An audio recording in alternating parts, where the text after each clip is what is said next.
Good morning students. Class 10th आपका जैसा कि चैप्टर था कि जैन की देन, उसके क्वेश्चन आंसर कंप्लीट हुए। नेक्स्ट क्वेश्चन है, निम्नलिखित का आशय स्पष्ट कीजिए। हमारे जीवन की रफ्तार बढ़ गई है।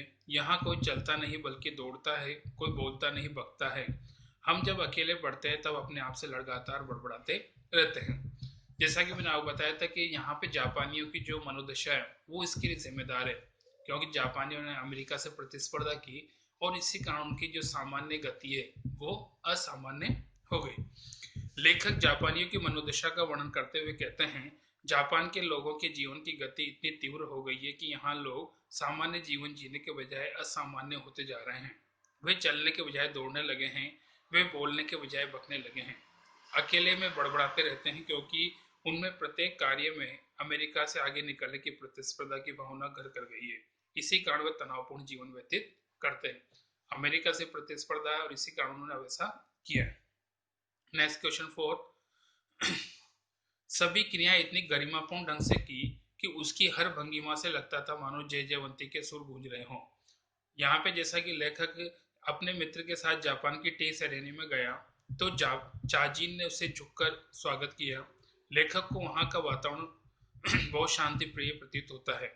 लेखक देखता है कि चारों वहां की सभी क्रियाएं अत्यंत गरिमापूर्ण ढंग से की गई। चाजीन द्वारा लेखक और उसके मित्र का स्वागत करना, अंगीठी जलाना, चायदानी रखना, बर्तन लगाना, उन्हें तौलिए से साफ करना, चाय डालना, ये सभी क्रियाएं मन को भाने वाली थी। यह देखकर लेखक भाव विभोर हो गया और वहां की गरिमा देखकर लगता था कि जय जयवंती के राग के सुर गूंज रहे हो। नेक्स्ट आता है भाषा अध्ययन। भाषा अध्ययन में जो क्वेश्चन है सेकंड, लाभ हानि का विग्रह इस प्रकार होगा, लाभ और हानि। ये द्वंद्व समास है और इसमें दोनों पद प्रधान होते हैं। दोनों पदों के बीच योजक शब्द का लोप होने के करने के लिए योजक चिन्ह लगाया जाता है।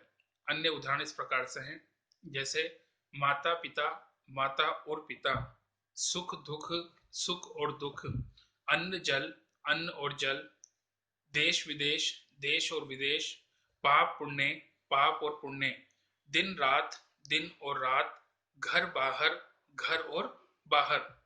नेक्स्ट क्वेश्चन, नीचे दिए गए विशेषण शब्दों से भाववाचक संज्ञा बनाइए। सफल, सफलता, व्यवहारिक, व्यवहारिकता, आदर्शवादी, आदर्शवादिता, विलक्षण, विलक्षणता, सजग, सजगता, शुद्ध, शुद्धता या शुद्धि। नेक्स्ट, नीचे दिए गए वाक्यों को संयुक्त वाक्य में बदलिए। फर्स्ट, अंगीठी सुलगाई, उस पर चायदानी रखी। आपको जैसा कि पता है कि संयुक्त वाक्य वो होता है जहां पर दो वाक्य होते हैं और दोनों वाक्य महत्वपूर्ण माने जाते हैं।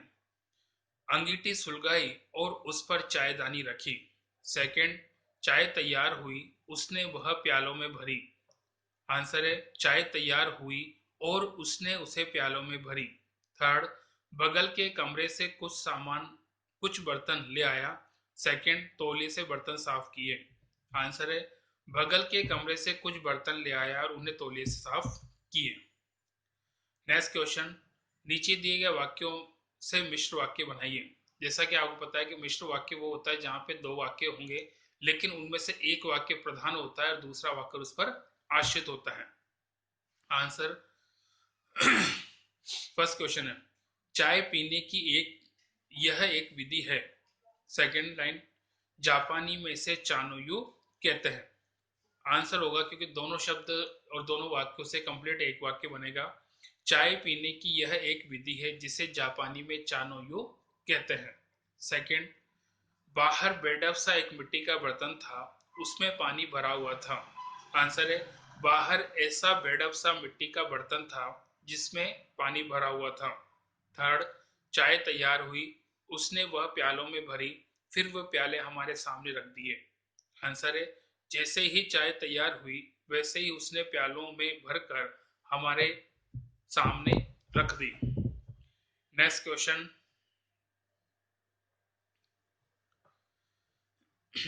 जापानी लोग किस कारण तनाव में हैं।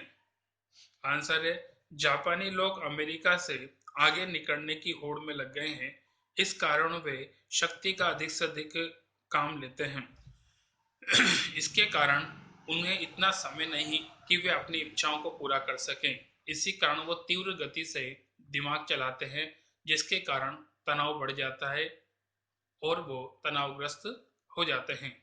नेक्स्ट, जापानी लोग अकेले होने पर क्या करते हैं और क्यों?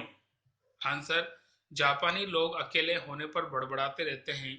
वे इतने अधिक उत्तेजित होते हैं कि उनके मन में लोगों के प्रति इतना घमासान द्वंद्व होता है कि वे अकेले में भी शांत नहीं रहते। यह व्यवहार उनकी अशांति और उनके अतिकर्म और अत्यधिक तनाव को व्यक्त करता है।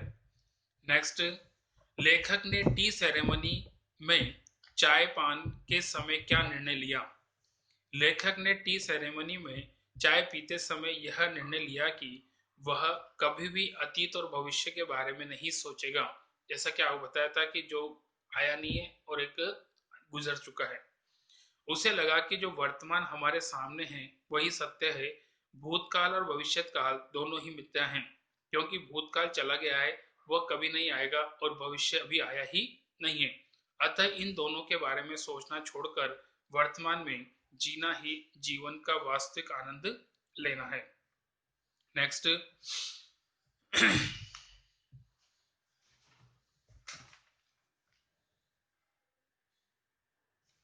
जापान की स्थितियां वर्तमान भारत पर भी पूरी तरह लागू होती है, सिद्ध कीजिए। आंसर है, जापान के लोग अमेरिका से आगे बढ़ने की होड़ में पागल बने हुए हैं। इसलिए वहां की रफ्तार, जीवन की रफ्तार बढ़ गई है। वह सहज रूप से चलने के बजाय दौड़ते, भागते और बकते हैं। यही स्थिति इन दिनों भारत की भी है। भारत में आजकल प्रगति के दौर से गुजर रहा है। विशेष रूप से यहाँ के महानगरीय प्राणी प्रगति की दौड़ में अंधे बने हुए हैं। वे पूरी दुनिया को अपनी मुट्ठी में कैद करना चाहते हैं। दिमाग की रफ्तार तेज रहने लगी है। स्पीड का इंजन लगने से दिमाग का तनाव बढ़ गया है, इसलिए मनोरुग्णता भी बढ़ रही है। अतः समय रहते भारतीयों को शांत जीवन की तरफ बढ़ने का उपाय करने चाहिए। उन्हें इच्छाओं के पीछे पागल बनने की बजाय मन को स्वतंत्र और हल्का रखना चाहिए। कभी कभी निरुद्देश्य भी रहना चाहिए। और भारत में इसके लिए योग और ध्यान सबसे महत्वपूर्ण है, जिससे व्यक्ति कुछ क्षण चैन के पा सकता है। बाकी नेक्स्ट है।